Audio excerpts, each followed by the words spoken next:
எங்கும் கலந்து என் உள்ளத்து எழுகின்ற அங்க முதல்வன் அருமறை ஓதிபால் பொங்கும் சலந்தரன் போர் செய்ய நீர்மையின் அங்கும் விரல் குறித்து ஆழி செய்தானே. அங்கு விரல் குறித்து ஆழி செய்தானே. இது திருமந்திர பாடல். இந்த திருமந்திர பாடல் நம்ம மேற்கோளாக எடுத்துக்கொண்ட பாடலில் 342வது பாடலாக வருகின்றது. சைவ சித்தாந்த பாடலில் இது 339வது பாடலாக இந்த பாடல் குறிக்கப்பட்டிருக்கு. சைவ சித்தாந்த பதிப்பில் வெவ்வேறு ஆசிரியர்களுடைய பதிப்பில் வெவ்வேறு பாடலாக குறிக்கப்பட்டிருக்கு. நீங்கள் உதாரணத்துக்கு எடுத்துக்கணும்னா, நீங்கள் 342வது பாடல்னு எடுத்தால் அந்த 2வது பாடலில் இது வராது. அதனால் பாட்டு முதற் குறிப்பு அகராதியை எடுத்துக்கிட்டு அதை வச்சுக்கிட்டு நீங்கள் இந்த பாடலை நீங்கள் பாராயணம் பண்ணிங்கன்னா உங்களுக்கு தெரியும். எங்கும் கலந்தும் என் உள்ளத்து எழுகின்ற அங்க முதல்வன். என் உள்ளத்துக்குள்ளே ஜோதி எழுறதே பற்றி எனக்கு தெரியாதம்மா அப்படின்னு சொன்னால், அதுக்கு நான் சொல்கிறேன் ஒரு அப்பியாசம். அங்கு விரல் குறித்து ஆழி செய்தானே. அங்கு விரல் குறித்து ஆழி செய்தானே. அந்த விரல் குறித்து ஆழி செய்த நிலை என்ன அப்படின்னா, இது சக்தி சாலன முத்திரை அப்படின்னு ஒரு முத்திரையாக பேசப்படுகின்றது. யோனி முத்திரை அப்படின்னு ஒரு முத்திரையாக பேசப்படுகின்றது. சண்முகி முத்திரை அப்படின்னு ஒரு முத்திரையாக பேசப்படுகின்றது. இந்த முத்திரை எப்படி செய்யணும் அப்படின்னு சொல்கிறாரு. இப்போ நம்ம விரல் அணிவிரல் அப்படிங்கக்கூடிய சுண்டு விரல் வலது கையில் உண்டான அணி விரலுங்கக்கூடிய சுண்டு விரலை இடது கையில் உண்டான பெருவிரல் பெரிய விரலுக்கு இடையில நம்ம இதை கொடுத்துக்கிட்டோம். அப்போ இந்த 2 விரலும் இணைந்து கொண்டது. இப்போ இந்த சுண்டு விரல் எங்கே இருக்குது அப்படின்னு சொன்னால், சுண்டு விரல் 2ஐயும் இப்படி வச்சுருக்குறோம். சுண்டு விரலை இப்படி வச்சுக்கிட்டீங்க, அணி விரலை நடுவிரலுக்கு குறுக்கால் அப்படி வச்சுக்கிட்டீங்க. சுண்டு விரல் இப்படி இருக்குது, நல்லா பார்த்துக்கோங்க. அணி விரலை பெருவிரலுக்கு இடையில வச்சுட்டீங்க. அப்போ பெருவிரல் 2 ஒன்றிடுச்சு, சுண்டு விரல் 2ம் ஒன்றி விட்டது. இப்போ மிச்சம் இருக்கிறது ஆட்காட்டி விரல் 2 விரல். அது இந்த 2 பக்கமும் இருக்கக்கூடிய அந்த பெருவிரலை அந்த மோதிர விரலை பிடிச்சிக்கிடுச்சு. இப்போ நிமிர்ந்து இருக்கக்கூடியது இந்த 2 நடுவிரல் 2 நிமிர்ந்து இருக்கு, இந்த சுண்டு விரல் 2 நிமிர்ந்து இருக்கு. இதோடு இந்த கட்டை விரல் 2ம் இணைந்து கொண்டது. இப்போ இந்த முத்திரைக்கு பேர் இதை வெவ்வேறு அருளாளர்கள் வெவ்வேறு பேரில் சொல்கிறாங்க. ஆனால் நான் என்னென்ன பேர்லலாம் குறிக்கப்படுது அப்படிங்கிறதையும் நான் சொல்லிட்டேன். இதுக்கு பேர் யோனி முத்திரை அப்படின்னு குறிக்கிறாங்க, சண்முகி முத்திரை அப்படின்னு குறிக்கிறாங்க, இதுக்கு பேர் சக்தி சாலன முத்திரை அப்படின்னு குறிக்கிறாங்க.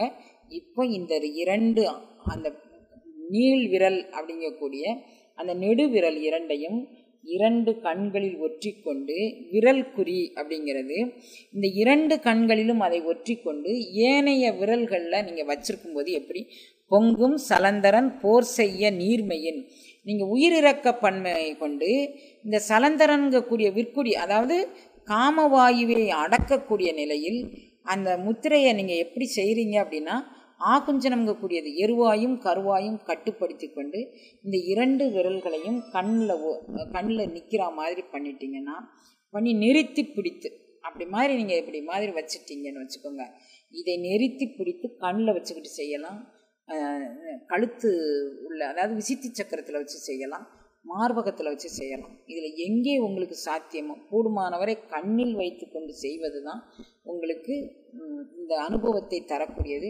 இது ஒரு குறுமுகமாக பயிற்சி பெற்று செய்யக்கூடிய ஒரு முத்திரை. சாதாரணமாக எல்லோரும் இந்த முத்திரையை செஞ்சிட முடியாது. ஆகுஞ்சனம் பண்ணுறது எப்படின்னு நம்ம தெரிஞ்சுக்கிடணும். அதற்கு மேலே 2 கண்ணிலும் ஒளிர்வதாகிய ஒளியை நாம் எவ்வாறு மேல் நோக்கி கொண்டுட்டு போகணுங்கக்கூடிய தெரிஞ்சுக்கணும். மிக பவித்திரமான ஒரு முத்திரை. எல்லாரும் எளிதில் செய்ய முடியும் தான், ஆனால் செய்வதற்கான பயிற்சியும் முயற்சியும் இருந்து குருவர்களை சிந்தித்து கொண்டு இந்த பாடலை எங்கும் கலந்தும் என் உள்ளத்து எழுகின்ற அப்படிங்கிறது முதல் வரியினுடையது. பாட்டு முதற் குறிப்பிலிருந்து தெரிஞ்சு எடுத்துக்கோங்க. அந்த முதற்குறிப்பை கொண்டு நீங்கள் இந்த பாடலை தெரிந்து எடுத்துக்கொண்டு மிக ஆழமாக இந்த பயிற்சியை செய்தால், இந்த பயிற்சிக்கு மட்டும் வெவ்வேறு இடங்களில் 3 பாடல்கள் மேற்கோள் பாடல்கள் கொடுக்கிறார். அதாவது அத்தத்தினாலே உத்திரம் கேட்ட அருந்தவர், அத்தத்தில் உத்திரமாகும் அருள்மேனி, அத்தத்தினாலே அணைய பிடித்தலும் அத்தத்தில் தம்மை அடைந்து நின்றாரே. அத்தத்தினாலே அடைய பிடித்தலும், இந்த அத்தம் அப்படிங்கிறது ஒரு இடத்துல காற்றுங்கக்கூடிய பொருளில் வருது, ஒரு இடத்துல அருள் திருமேனிங்கக்கூடிய ஒரு இதில் வருது, ஒரு இடத்துல எனக்கு வழிகாட்ட வேண்டும் அப்படிங்கக்கூடிய ஒரு ரிக்வஸ்ட்டில் வருது. இதில் மொத்தம் அத்தங்கக்கூடியது 4 இடங்களில் பேசப்படுகின்றது. அத்தத்தின் மேலே உத்திரம் கேட்டு அருந்தவர். நான் அருள்வழி சார வேண்டும் என்று, உத்திரம்னா விடை அப்படின்னு பேர். நான் எனக்கு எப்படியாவது அருள்வழியில் நின்று நான் ஒரு நிலைப்பாடை அடைய வேண்டும் அப்படின்னு ஒருத்தங்க கேட்டாங்கன்னா, அத்தத்தினாலே உத்திரம் கேட்டு அருந்தவர், அத்தத்தினாலே உத்திரமாகும் அருள்மேனி. நீ இந்த முத்திரையே நீ இடையீடு இல்லாமல் நீ செய்து வந்தாயானால் உன்னுடைய திருமேனியே சுத்த திருமேனியாக, ஞான திருமேனியாக, அருள் திருமேனியாக, ஒளி திருமேனியாக மாறும். அருள் வல்லவம் எனக்கு கிடைக்கும்னு விடையாக அவர்களுக்கு, உத்திரம்னா விடையாக அவர்களுக்கு கிடைத்தது. அத்தத்தினாலே அணைய பிடித்தல்.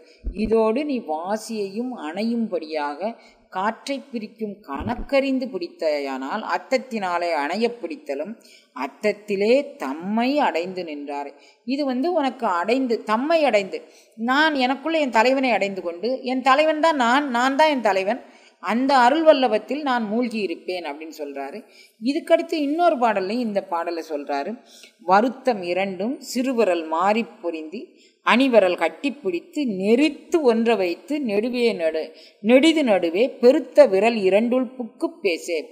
இப்போ இந்த முத்திரையை எப்படி செய்யணுங்கிற கூடியது இன்னும் கொஞ்சம் வித்தியாசமாக கொடுத்துருக்கிறார். வருத்தம் 2 சிறுவிரல் மாறிப்புக்கு, இந்த 2 சிறு விரல்களையும் இப்படி மாற்றி பிடிச்சிக்கிட்டு, இந்த பக்கமாக பிடிச்சிக்கிட்டு, வருத்தம் 2 சிறுவிரல் மாறிப்புக்கு பொருந்தி அணிவிரல் கட்டி பிடித்து, இந்த அணிவிரல்னால இந்த விரலை பிடிச்சிக்கிட்டு, இப்போ இந்த 2 விரலையும் இந்த சுட்டு விரல் கொண்டு பிடித்து கொண்டு பொருத்தி அணிவிரல் கட்டி பிடித்து நெறித்து ஒன்ற வைத்து நெடிது நடுவே புருவ மையத்தில் நெறித்து இந்த வாசியை கட்டுப்படுத்தி கொண்டு அதில் நீங்கள் கையை வச்சிங்கன்னா பெருத்த விரல் 2 புக்கு பேசே. இது 2மே உனக்கு ஆகுஞ்சனம் மூலமாக ஒரு உலகியல் உணர்வை எவ்வாறு கட்டுப்படுத்த வேண்டும் அப்படிங்கக்கூடிய நெறியை செய்யும். இது மிக பவித்திரமான ஒரு யோனி முத்திரை, சண்முக முத்திரை, சக்தி சாலன முத்திரைங்கக்கூடிய பவித்திரமான ஒரு நிலைப்பாடு அப்படின்னு அவர் சொல்கிறார். அப்போ இந்த நிலைப்பாடை நாம் தெரிந்து கொண்டோமானால் நாமும் இந்த முத்திரையை செஞ்சு திருவருளை நாம் சிந்திக்கலாம்.